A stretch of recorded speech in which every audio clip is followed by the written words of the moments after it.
উত্তর 24 পরগনার নীলগঞ্জ ফাঁড়ির কাছে বাজি থেকে আগুন। গতকাল প্রচুর নিষিদ্ধ শব্দবাজি উদ্ধার নীলগঞ্জ ফাঁড়ির পুলিশের। বিস্তারিত জানবো, সরাসরি চলে যাব আমাদের প্রতিনিধি সমীরণ পালের কাছে। সমীরণ, কিভাবে এই ঘটনা ঘটলো, পুলিশ কি বলছে?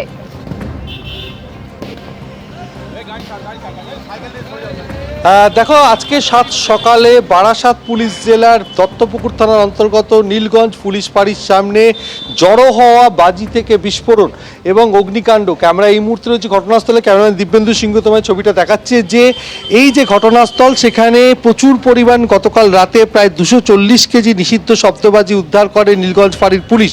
এবং সেখানে সেই নিষিদ্ধ শব্দবাজি এখানে মজুত রাখা ছিল এবং সেখান থেকে আচমকাই আগুন লেগে যায় এবং আগুন থেকে বিস্ফোরণের বিকট শব্দ। এই যে ফাঁড়ির হেল্প ডেস্ক, সেটা পুরোপুরি পুড়ে গেছে এবং এখানে যা ছিল সমস্ত কিছুতে আগুন লেগে যায় এবং এলাকার বাসিন্দাদের ঘুম ভেঙে যায় এই বিস্ফোরণের বিকট শব্দে। আগুন থেকে বিস্ফোরণের শব্দ। কি হয়েছিল সকালবেলা, কি দেখলে? আমরা এসে দেখছি পুড়ে গেছে, ওরা সব পরিষ্কার করতে এসে, আর কিছু দেখিনি।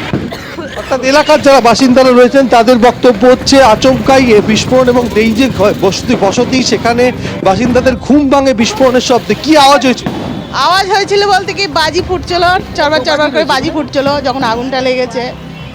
আপনাদের আমাদের তখন আতঙ্ক লাগছিল, ভয় লাগছিল যে চারিদিকে আগুন ছিটিয়ে গেছে, আগুন ধরে যায় না যায়, এটাই ভয় লাগছিল। তারপর আমরা ওদিকে চলে গেছি, তারপর আগুন নিভে গেছে যখন, তখন আমাদের আর কোনো অসুবিধা হয়নি।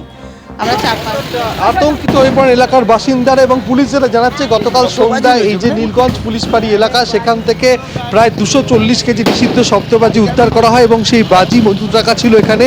সেই মজুত রাখা বাজিতেই আচমকা আগুন এবং সেখান থেকে বিস্ফোরণের ঘটনা ঘটে এবং এতটাই তীব্র ছিল যে এখানে একটি অটোমোবাইলের গ্যারেজ রয়েছে, সেই গ্যারেজে বেশ কিছু বাইক ক্ষতিগ্রস্ত হয়েছে, সেই বিল্ডিংয়ে পর্যন্ত আগুন লেগে যায়। আব্দুর রহিম বকশির বিরুদ্ধে রতুয়ায় সরকারি জমি দখলের অভিযোগ। কালীঘাট তৃণমূলের বিধায়কের বিরুদ্ধে রতুয়া থানায় অভিযোগ দায়ের হয়েছে।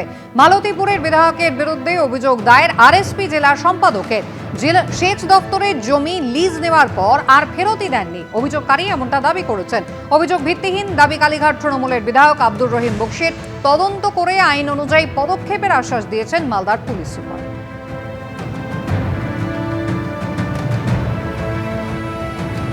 ডিস্ট্রিক্ট ম্যাজিস্ট্রেটকে, সেচ দপ্তরের মন্ত্রী জুয়েল মুর্মুকে এবং আমাদের জেলার এসপিকে আমি লিখিতভাবে জানিয়েছি এবং আমি গত 24 তারিখে আমি রতুয়া থানাতে আমি নিজে গিয়ে আমি আমার জিডি দাখিল করেছি, এফআইআর হয়েছে এবং আমি মামলাটা করার জন্য আমি বলেছি যে মামলা নয়, এখানে এই সেচ দপ্তরের সরকারি জমি যারা দখল করেছে তাদের বিরুদ্ধে, যারা জালিয়াতি করে দখল করেছে তাদের বিরুদ্ধে আইনানুগ ব্যবস্থা নেওয়া হোক।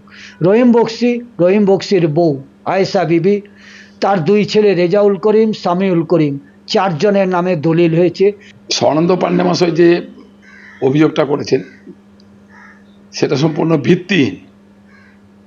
উনি না জেনে আমার বিরুদ্ধে, আমার পরিবারের বিরুদ্ধে একটা কমপ্লেন করেছেন।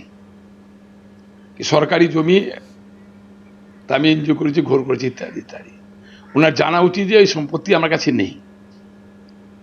সে সম্পত্তি আমি লিজে গভর্নমেন্ট থেকে নিয়েছিলাম 2010-11 সালের দিকে, তার টাকাও দিয়েছিলাম। পরে এখন জমির যে মালিক, সে মালিক বলে যে সম্পত্তি আমার আছে, আমার কাছে রেকর্ড আছে। সেই মোতাবেক আমি সেই জমিটা 2011 সালেই গভর্নমেন্টকে আমি একটা চিঠি করি যে আপনি আমাকে লিজ দিয়েছেন, জমিটা আপনার কিনা আপনি আমাকে বলেন। গভর্নমেন্ট আমাকে কোনো উত্তর দেয়নি, সে কারণে তারপরে জমির মালিককে জমিটা আমি ছেড়ে দিয়েছি। খতিয়ে দেখার আশ্বাস দিয়েছেন মালদার পুলিশ সুপার। আমাদের জন্য প্রোফাইল অত ইম্পর্টেন্ট নেই, আমাদের জন্য আইনকে বজায় রাখার সবচেয়ে ইম্পর্টেন্ট আছে। যে কোনো প্রোফাইল হয়, যদি অসামাজিক গতিবিধি করবে বা ইলিগাল অ্যাক্টিভিটির মধ্যে যুক্ত হবে, যদি কমপ্লেন আসবে আমরা ওটা কমপ্লেন রিসিভ করব, তদন্ত করব, তারপরে যে আইনগত ব্যবস্থা নেওয়া হবে আমরা। ওনার বিরুদ্ধে যে কমপ্লেন এসেছে কি সরকারি জমিনটা দুরুপয়োগ করে বা নিজের কাগজ জালিয়াতি করে নিজের নামে করে দিয়েছেন, কিছু জায়গায় স্কুল বানাচ্ছেন বা কিছু কবজা করে রেখেছেন, এইরকম এলিগেশন এসেছে। এটা আমাদেরকে ব্যাপকভাবে খতিয়ে দেখতে হবে, বিভিন্ন ডিপার্টমেন্ট থেকে আমাদেরকে ডকুমেন্টস কালেক্ট করার দরকার আছে। আমরা প্রপার ইনভেস্টিগেশন করব, তারপরে যা ব্যবস্থা হবে। এবিপি আনন্দ, এগিয়ে থাকে, এগিয়ে রাখে।